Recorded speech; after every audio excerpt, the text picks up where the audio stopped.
Okay, so let's look at part 2 of the video. So next thing we want to do is we want to define what a quadrantal angle is, and then we'll take a look at how we can evaluate trig functions at quadrantal angles. So a quadrantal angle is defined as an angle whose terminal side lies on an axis. So the terminal side can either lie on the positive x-axis, the positive y-axis, the negative x-axis, or the negative y-axis. So some examples of angles that are quadrantal angles are like the angle 0 and 2 pi.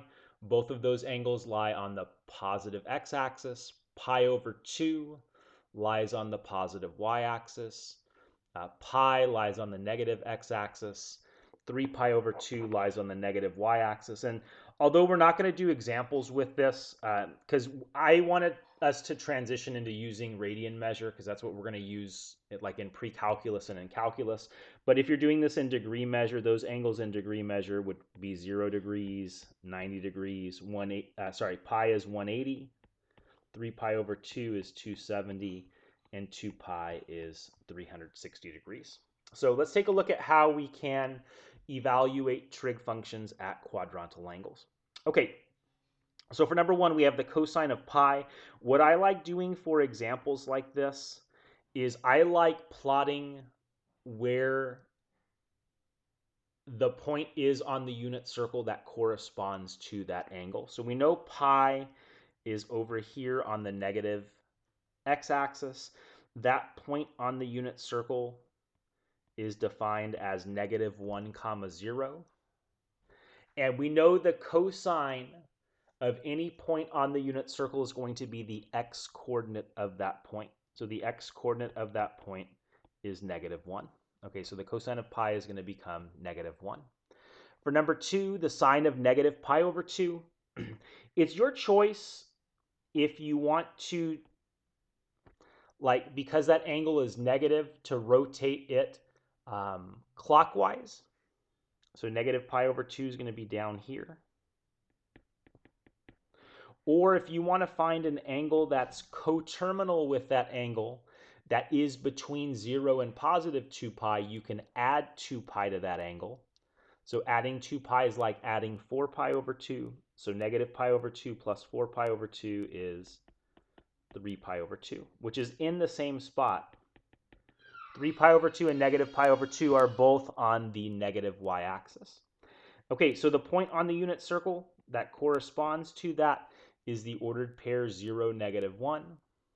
We know sine is the y-coordinate of the point on the unit circle, so both of these are going to be equal to -1. If we want to do the secant of 3 pi over 2, again, 3 pi over 2 is down here on the negative y-axis. So again, that's the ordered pair 0, -1. We define secant as the reciprocal of cosine, so that's going to be 1 over x. The x-coordinate is 0. 1 divided by 0 is undefined. So secant is undefined at that value. Okay, and that's a technique that you're going to want to use when evaluating trigonometric functions at quadrantal angles. All right, let's do one more example, and then we'll jump into reference angles and reference triangles. All right, so directions here say that the terminal side of angle theta lies on the given line in the specified quadrant. And then we want to find the values of the 6 trig functions of angle theta. Okay, so we're given that the terminal side lies on the line y is equal to -2x. And then we're told that the terminal side lies in quadrant 2. So if we did like a quick sketch of the graph here, like y is equal to -2x is going to look something like this. And then we're told that the terminal side lies in quadrant 2. So what we want to do is we want to pick a point that lies on that line y is equal to -2x in quadrant 2. And the best point that I can pick, so I don't have to like simplify fractions and things of that nature, is I want to pick the x-coordinate to be -1. And when I plug -1 into that function, Y is going to be -2 times -1, so that's going to make the y coordinate there too. Okay, so our point on the terminal side is going to lie on that line, so our point is going to be the ordered pair -1, 2. Again, just like we did with the first example in this lesson, for us to figure out the 6 trig functions, we need to figure out the value of r. Okay, so r is going to be the square root of the x coordinate squared plus the y coordinate squared, which is going to be the square root of 1 plus 4, which is rad 5. And then we can define our 6 trig functions now. So the sine of angle theta is y over r. So that is 2 over rad 5, which rationalizes to 2 rad 5 over 5. Cosecant is the reciprocal of that, which is going to be rad 5 over 2. Cosine is x over r, so that's -1 over rad 5, which rationalizes to negative rad 5 over 5. The secant of theta is the reciprocal, which is negative rad 5. And then tangent is y over x, so that's 2 over -1, which is -2. Its reciprocal cotangent is -1/2. And again, a way that we can check to make sure that we did this right is our terminal side lies in quadrant 2, so the only trig functions that should be positive in quadrant 2 are sine and cosecant, and that is the case for us here. Okay, on to the next topic. And for me, like of all the stuff that we've done in trig up to this point, I think what we're going to talk about next is most important. So we're going to take a look at how we can use reference angles and reference triangles to evaluate trig functions. Okay, so we're going to let theta be an angle in standard position. And then we're going to define its reference angle alpha as the acute angle formed by the terminal side of theta and the x-axis. Okay, so again, we're going to let theta be an angle in standard position. Its reference angle alpha is the acute angle formed by the terminal side of theta and the x-axis. So what we're going to do is we're going to go ahead and draw angles in standard position that lie in each of the 4 quadrants. Okay, so here would be my angle in quadrant 1. This is the angle in quadrant 2. This would be the angle in quadrant 3. And this here would be the angle in quadrant 4. Okay, so let's go ahead and mark off angle theta for each of these. So that's angle theta. This will be angle theta. This would also be angle theta. And here, this would be angle theta. Okay, what we're going to do next is we're going to identify the reference angle alpha for an angle that lies in each of the 4 quadrants. Okay, so again, the reference angle alpha is going to be the acute angle, so it has to be an angle that's less than 90 degrees or less than pi over 2 radians, that is formed by the terminal side and the x-axis. So our reference angle alpha for an angle in quadrant 1 is going to be that angle there, which is the angle theta itself. Okay, so alpha is going to be equal to theta, and then we're going to say that theta is going to also be equal to alpha. Okay, let's do the same thing in quadrant 2. So in quadrant 2, again, the reference angle is the angle formed by the terminal side and the x-axis. So our reference angle alpha for an angle in quadrant 2 is that angle in blue right there. Okay, so I'm going to make these calculations based in radian measure, but you can do the same thing in degree measure if you want. So if we want to calculate the measure of the reference angle alpha, it is going to be equal to pi, okay, which would be the angle. I'm just going to go ahead and like highlight this. So pi would be the angle from there to there. And then when we subtract the angle in red, angle theta, that's going to leave us with the angle in blue, angle alpha. Okay, so alpha is going to be equal to pi minus theta. And then if I solve that equation for theta instead, theta is going to be equal to pi minus alpha.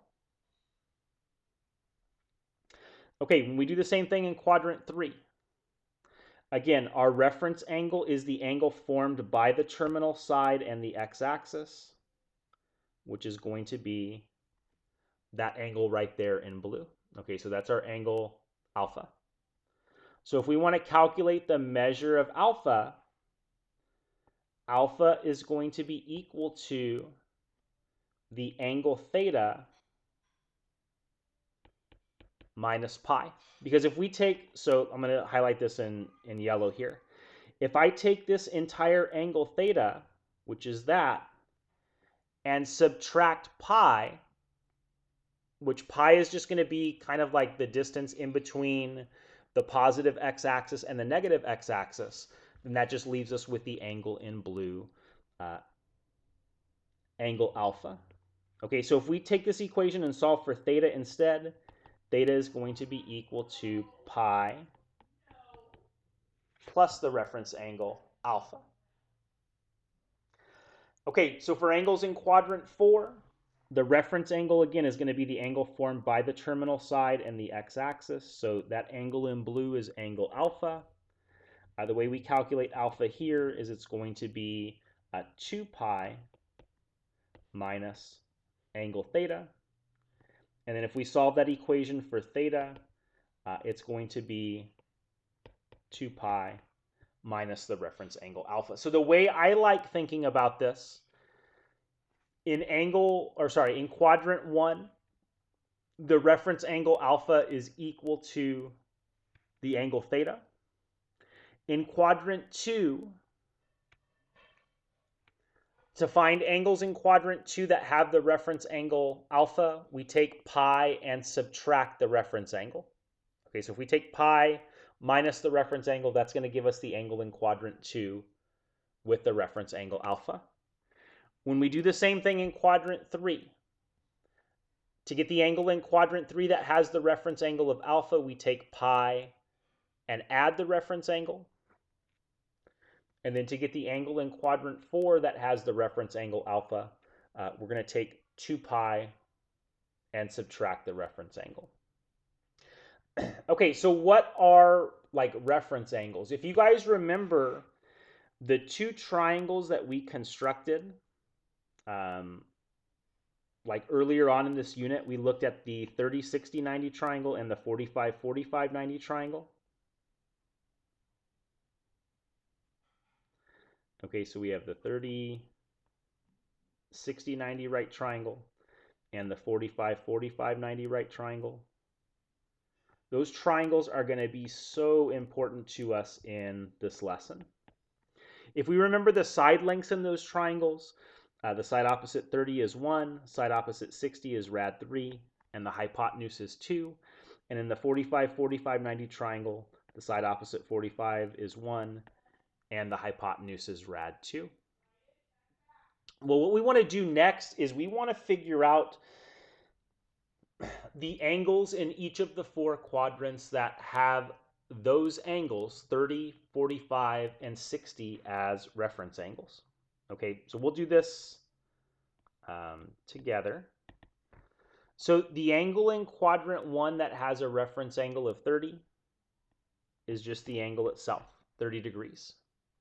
The angle in quadrant 2 that has a reference angle of 30 would be pi, which is 180 minus the reference angle. So 180 minus 30 is going to be 150.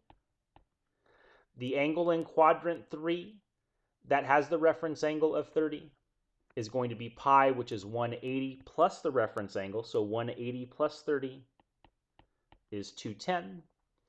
And the angle in quadrant 4 that has the reference angle of 30 is going to be 2 pi, which is 360 minus 30. So 360 minus 30 is 330. And we can do the same thing for the 45-degree angle and the 60-degree angle. So the angle in quadrant 1 that has a reference angle of 45 is 45.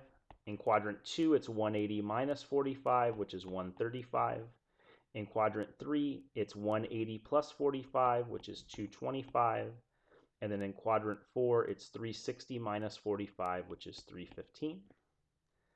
And the angles in each of the 4 quadrants that have a reference angle of 60 are 60, 180 minus 60, which is 120, 180 plus 60, which is 240, and then 360 minus 60, which is 300 degrees.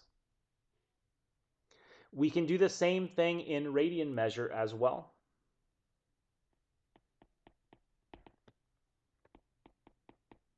So 30 degrees is pi over 6, 45 degrees is pi over 4, and 60 degrees is pi over 3. If you guys remember when I constructed the unit circle, like how I was able to come up with those angles so quickly is using what I know about reference angles. So the angles in quadrant 1 that have those 3 reference angles are pi over 6, pi over 4, and pi over 3 respectively.